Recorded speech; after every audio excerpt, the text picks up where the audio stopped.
that basically touches point on what you have been sharing after your huge score, where so many people messaged you about, hey Pats, how can I get into poker? How can I win money in poker, right? And you have shared something very valuable on Twitter. You made a blog post about 4 or 5 tips, and I think one was also removing negativity.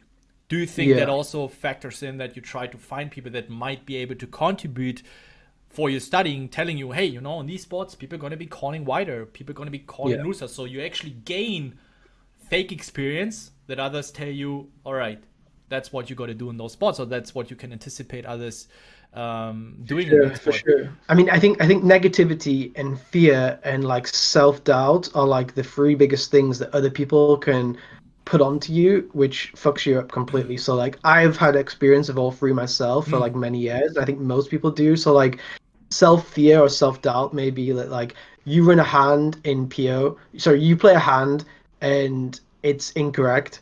Uh, you run a hand and you're sure how you played it is correct, and you share it with other people, and they're like, no, no, I would have done this.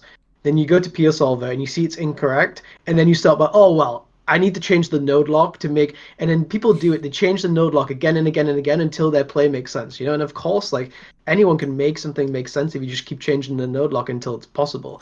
But negativity is the most important one. There's so many communities right now, like so many Discord servers and Facebook groups and this and that and the other. And in every one of them, I've seen that there's negative people. And I've been negative as well before, but I think most you need to remove this negativity for sure, because if one guy is like, let's say someone's saying to me, "Oh my God, Darwin runs so good," it really fucks me up, kind of thing. Then I play against Darwin the next day, and he wins like a standard flip against me.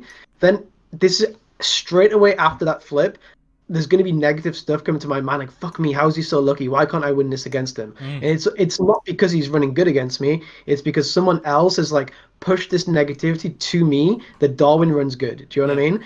And they may be saying that, oh, they just can't win a flip, or whenever they get deep they always lose, or whenever they get heads up they always lose, or whenever this happens they always lose. Then this thing will happen to you, and you start thinking, yeah, I'm unlucky, I'm this, Yeah. I'm that, I'm the other.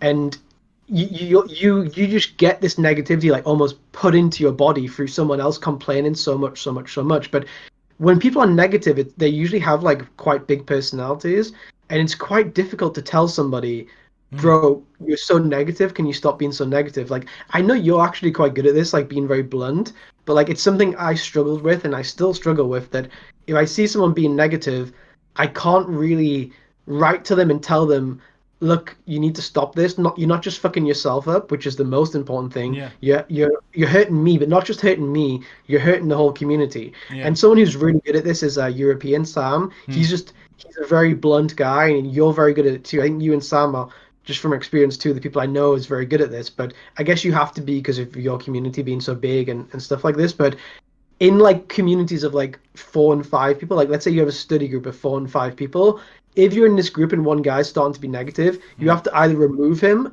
or grow the balls to tell him it's not good enough, you know? yeah. And most people just can't do it. And I haven't been able to do it when I was 20, 21, 22, 23, 24. I'm starting to do it now and I'm 31. But if I did this 10 years ago, I would have been a much happier guy through my 20s. I would have been a much more successful guy through my 20s.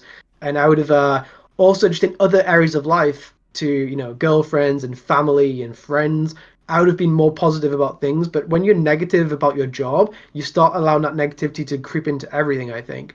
And yeah, and I definitely would have been moaning to a girlfriend about, oh my God, like why is this taxi driver so slow, or Mm, oh my God, like, why is this or why is that? Because when you start being negative about every time you lose an all in, you lose an all in like, I don't know, 50 times a day. So you just get used to being negative after every time something bad happens. And that's not life. Life is not just, you don't just win every all in life mm. either. So yeah, that's kind of what I meant about the whole negativity stuff, I think. Yeah, that's very deep. Understand completely. I think also very similar to this, what you said, is that imagine in a soccer team when you have the first 11 playing, and then you have 5 guys on the bench, right?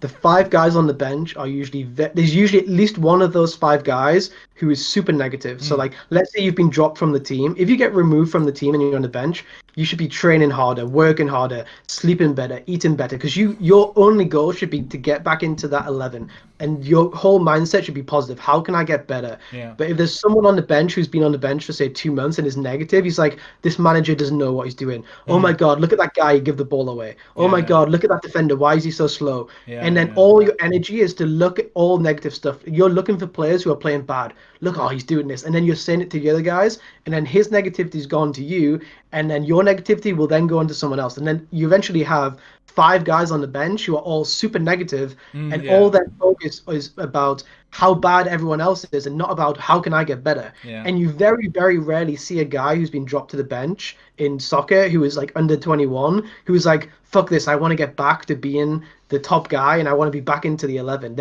They spend all their energy of how bad everyone else is. And I've seen it so many times through sport, like all the Yeah. time. It even happens in professional sport, like in Yeah, the yeah, for Premier League sure. or Bundesliga, wherever. A guy gets dropped, his ego gets too head, he stops training so hard, and then he usually leaves the team the next week. You don't see so many guys who like bounce back going from star player to bench to star player. Yeah. And also in poker, it's very similar.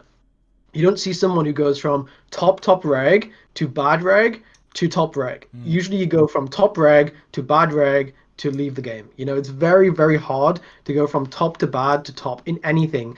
But if you can do this in poker, it's a huge thing because then you can do it for anything else in the rest of your life. You know, again, poker teaching you something about how to, and but again, like I didn't know this when I was 20, 21, 22. It like you learn this when I remember being 18 sitting on the substitutes bench. I remember being 20 sitting on the substitutes bench.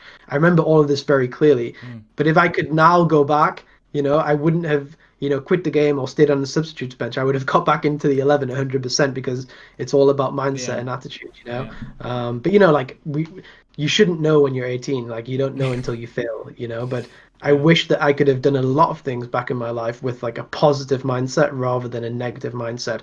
But I also don't think that I just was born with a negative mindset. I think the people around me were passing the negativity on to me.